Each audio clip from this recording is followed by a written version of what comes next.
लोकाभिरामं रंगरंगधीरं राजीवनेत्रं रघुवंशनाथं कारुण्यरूपं करुणाजलंतं श्रीरामचंद्रं शरणं प्रपद्ये।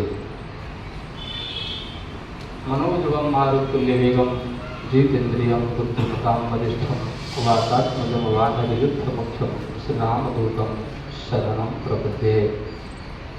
भगवान श्री गणेश, श्री हनुमान जी महाराज, भगवान श्री सीताराम जी महाराज के श्री चरणों में कोटि कोटि दंडवत प्रणाम करता हूँ। माँ भारती को नमन करता हूँ, वंदन करता हूँ और हमारे मंचों पर विराजमान इस पूरी सभा को शोभायमान विद्यमान कर रहे हैं ऐसे संत श्री स्वामी राम अवतार दास जी महाराज के श्री चरणों में कोटि कोटि दंडवत प्रणाम करता हूँ। मंच के ऊपर उपस्थित सभी महानुभावों को जिन्होंने अपना श्रम दे करके, अपना योगदान दे करके हिंदू सेना के लिए अपना तन मन और धन दे रहे हैं, ऐसे महान भाव को उपस्थित हमारी बात हुई जामनगर से डायरेक्ट आ रहे हैं इस कार्यक्रम के लिए और शायद 1-2-4 कुर्सी तो खाली है। हम अगल बगल से भी यहाँ नहीं आ पाए, बोलेंगे अभी, लेकिन अभी वंदन का समय है, अभिनंदन का समय है।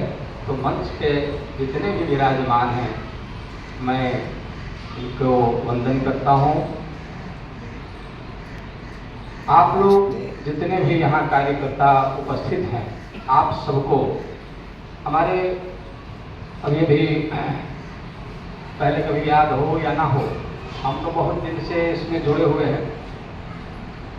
पहले शिवसेना में प्रवक्ता थे, गुजरात के स्तर पे बाला साहब ने कोई कैसेट सुन लिया था मेरा, उस समय उसी का जमाना था।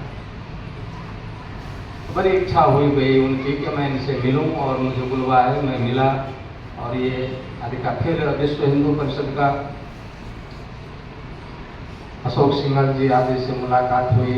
उस समय उस दौर में करगिल युद्ध हुआ था, ब्लड डोनेशन आदि की बहुत अतिशय आवश्यकता थी।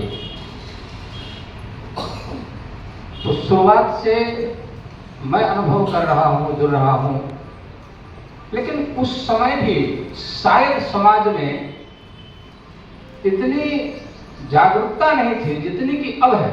और अब तो सारी दुनिया जान चुकी है कि अयोध्या में राम जी का प्रादुर्भाव हो चुका है, स्थापित हो चुके हैं, नया मंदिर बन चुका है। जय जय श्री राम, जय श्री राम। उसी राम जी के परम भक्त तुलसीदास जी महाराज एक चौपाई लिखते हैं। देखो गुजराती में कहेवाय छे सीधू न सर, शॉर्टकट में करव्યું હોય ને तो એની एक चौपाई है। गुजराती में भी बोलता हूँ, समझ लेते हैं ना।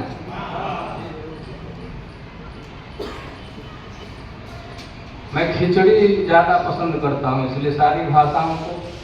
और बाबा तुलसीदास जी ने भी जो मानस लिखा है उसमें जो आप जाएंगे ना तो ब्रह्मांड की ऐसी कोई भाषा नहीं है जो भाषा उसके अंदर ना हो। हिंदी हो, इंग्लिश हो, उर्दू हो, फारसी हो, संस्कृत हो, सारी भाषाएं उसमें हैं। लेकिन जब काफी समय सत्संग करेंगे, उसको समझेंगे तो जानेंगे। बाबा तुलसी ने हमको एक बहुत अच्छा ज्ञान दिया है। हालांकि ये संगठन उसके लिए नहीं है, लेकिन ये हम सबके लिए है।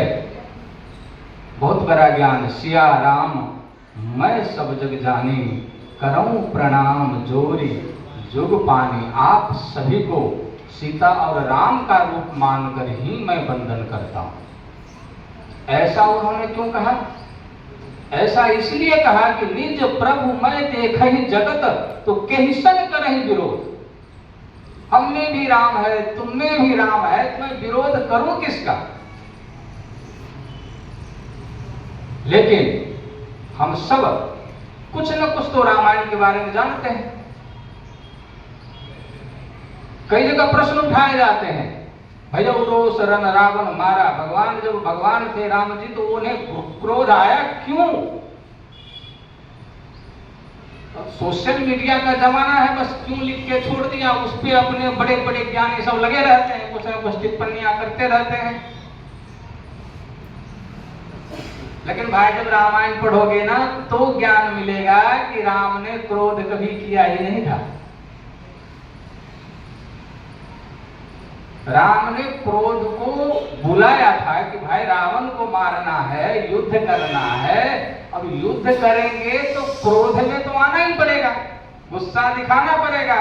तो थोड़ी देर के लिए आप मेरे पास आइए, आपकी आवश्यकता है। राम जी जब राजा बने तो उनके राज्य में कोई नीति भी नहीं थी, सारी नीतियां छुट्टी पे थी, क्योंकि सारी प्रजा जो है चल ही स्वधर्म सुदृढ़ सब नीति, सब अपने अपने धर्मों के अनुसार, अपने अपनी नीतियों के अनुसार सब अपने आप चलते थे, किसी को कोई कुछ कहना नहीं पड़ता था। मित्रों, हम अभी चर्चा किए बाला साहब ठाकरे की। मैं शिवसेना की चर्चा नहीं करता हूं, मैं व्यक्तिगत उनको मानता था, उस समय जो शिवसेना थी शायद आज नहीं है, या जो भी हो।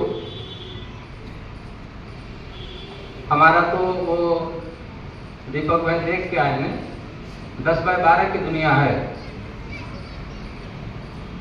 उससे ज्यादा कुछ है ही नहीं, पता ही नहीं।